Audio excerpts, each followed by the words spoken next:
And welcome back, everyone. Welcome to Shopify TeamLiquid StarLeague North American Regional Qualifier number 1, the only regional qualifier for North America. Oh my god, and welcome. I'm of course your host, Live VIP, and with me I am joined by my plushies. Good morning, everyone. I may have woken up a little bit late, but we are still here in these qualifiers. We promised we would cover North America, and again, I was a little bit late, but I was still here nonetheless. And here we have a spicy series. Because spawning in the top right-hand corner of Tropical Sacrifice ESL, we have the American Protoss player himself. He is red, representing Onside Gaming. It is Neeb. I don't even have casting tool open right now. In shambles. Hold on. Un momento. There we go. Okay, it's all set up here. And spawning in the bottom left-hand corner of Tropical Sacrifice ESL, we have his opponents, the American Terran player, representing, I believe, License to Kill, LTK. It is Kozan.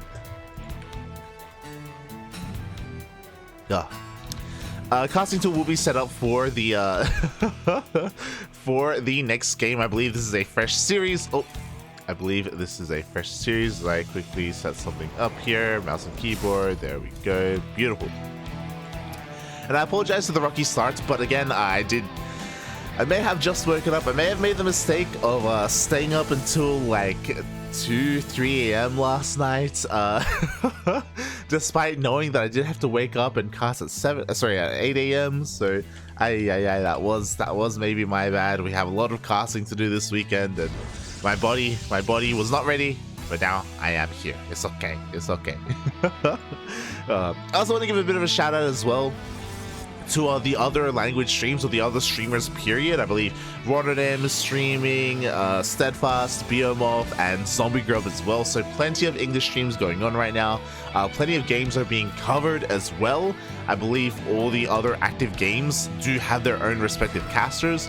So yeah, it's really cool to see, everyone getting involved. I believe this North American qualifier is maybe the most populated when it comes to casters. All the other ones is usually just me in Rotterdam, or us in Rotterdam, I should say. Only 2 English streams and nothing else, so it's a bit of a shame when that happens, but that's why it's really cool to see so much interest in this North American qualifier, and for a good reason. There are some amazing players here, like the 2 players we have here before us. Of course, Neeb has been popping off. He made it to the quarterfinals of DreamHack Valencia. He didn't end up falling to Creator in the end, but he's still, again, an amazing player. And if I'm not mistaken, I feel like there are a couple of players missing in the bracket. Again, because I woke up a little bit late, I wasn't able to remind my fellow Patito, which again feels a little bit bad, man. Vindicta isn't in the brackets. You know who else is? Scarlet. Scarlet is also missing, which is crazy. Vindicta, Scarlet, and yeah, those are probably the biggest names that we would expect to see in the bracket, but aren't there. Exclamation mark B in the chat if you guys want to have a look at the bracket yourselves, whether it's on Liquipedia or on Challenge. We still have Neeb, we still have Estrella, we still have Trigger, we still have, the other kind of players that are in the top 5. But yeah, I think Nina's the other one. Yeah, Nina's missing. Yeah, I'm a little bit shocked. That there are as many players missing from this bracket, especially because I mentioned it earlier, there's only one qualifier. There's only one qualifier for TSL 9 for North America. There is a server qualifier later on that you have a chance. It's like a last chance qualifier in a way, to make it in. But yeah, I do hope that we do see players like Scarlet, players like Vindicta, players like Nina, participate in that. It's kind of what I'm hoping for. Meanwhile, we do see a Wouldn't Mind Drop opener here from Kozan. A couple of shots going off, but only on a handful of probes. 3 probes in total.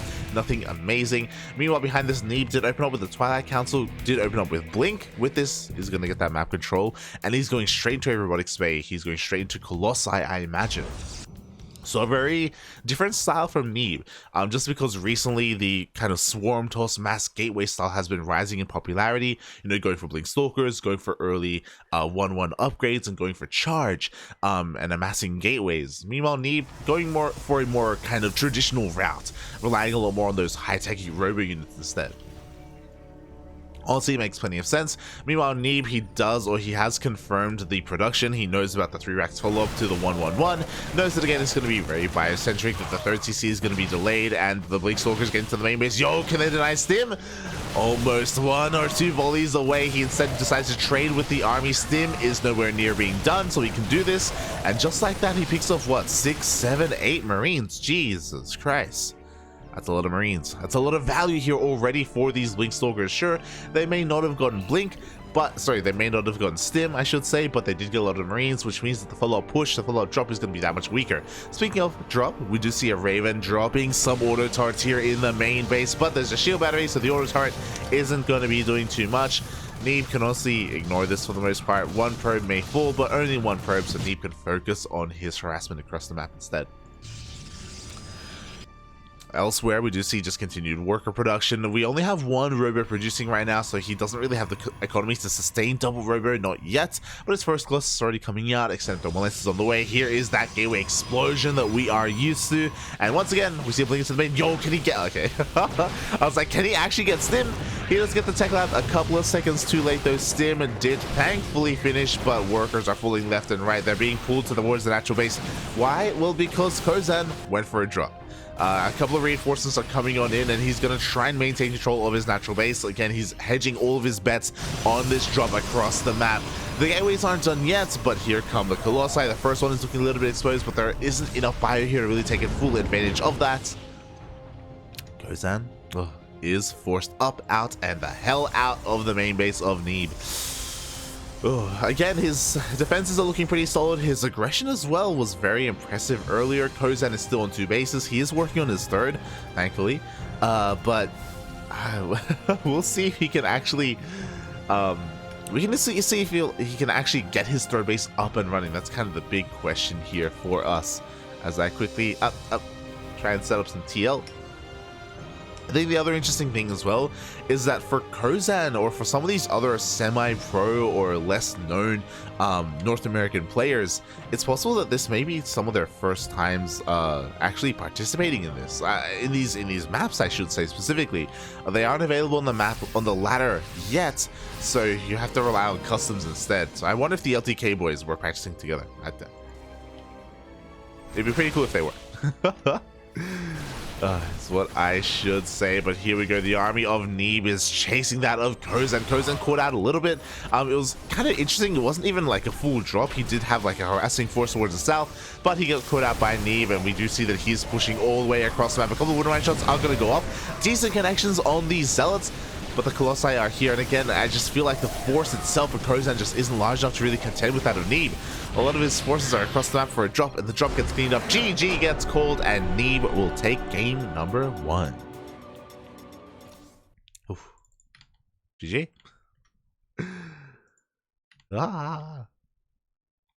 And again, not really something that, I mean, what I should say is that we kind of expect this result in a way, as again, Neeb is arguably the best, or one of the best players in all of North America. But Kozan, he's here to put up a fight. And another reminder is that there is a lower bracket here. This qualifier is double elimination. Oh. So I let Horace know. Beautiful, beautiful. As we are joined by the Spanish caster as well. And yeah, this is a double elimination bracket. This is a very unique bracket compared to some of the other regions. If you remember, we casted Oceania, and China was last night as well. It was a double elim bracket, but only number 1, the number 1 place would actually qualify for the event. Here in North America, it is top 2. So going to be a bit of a shorter bracket in comparison. But here we go, because spawning in the bottom left-hand corner of Inside and Out ESL, we have the American Protoss player himself. He is red, representing Onside Gaming. It is Neeb. there is that fanfare. You love to see it. And spawning in the top right hand corner of Inside and Out ESL, we have the American Terran player representing Team License to Kill LTK. It is Kozan.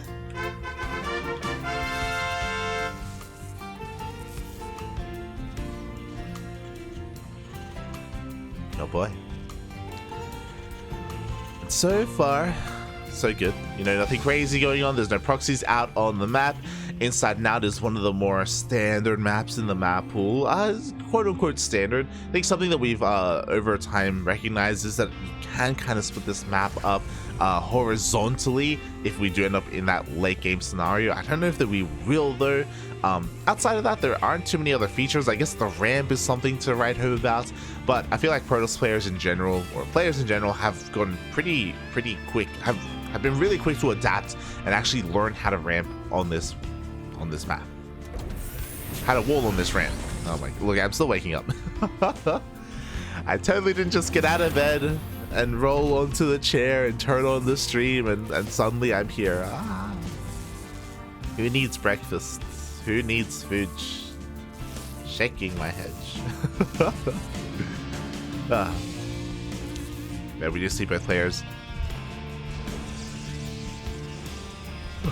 Do see both players going for a couple of worker scouts here across the map just to confirm what everyone is up to. Do see the 1-1-1 opener on the horizon here for Kozan. We saw that last game he went for a Wouldn't Mind drop opener, and it was like a little bit hit and miss.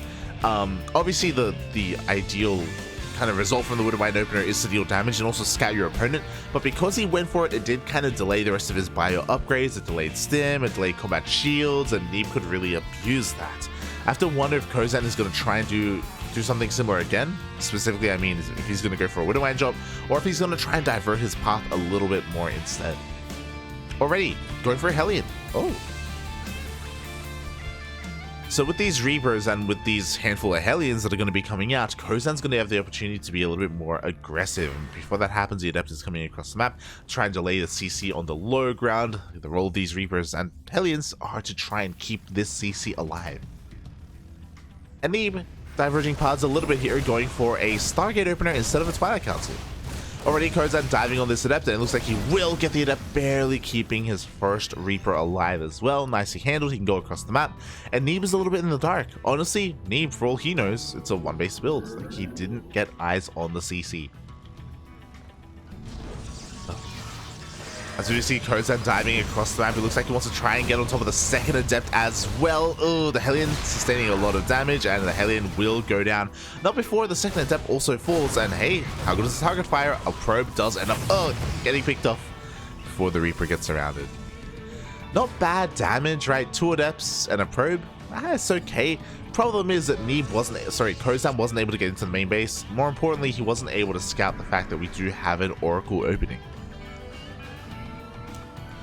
And this is where I worry a little bit. I mean, we do have some anti-air, we do have Marines, vanilla Marines by the way, they don't have stim, they don't have any upgrades. Cyclone is on the way as well, but it's not going to be done in time for this Oracle. Widowmine burrowing here in the main base behind that gas, guys. Are already Oracle diving in, and the Oracle just goes straight for the Marines. Oh my god. A couple of workers, 1 Marine and 1 SCV so far. Neeb was distracted here in the main base, in the natural. He didn't quite go into the main base, but he could actually rotate over, and maybe that Wouldn't Mind shot could go off. Never mind. I was like, this is a little bit ambitious, and it was. Instead, Neeb, he just goes for the Revelation, gonna circle around, dive back in when he does have enough energy. Meanwhile, across the map, we do see Kozan immediately going for a drop. Interesting drop. Again, there's no upgrades on these Marines, but there is 1 Wouldn't Mind.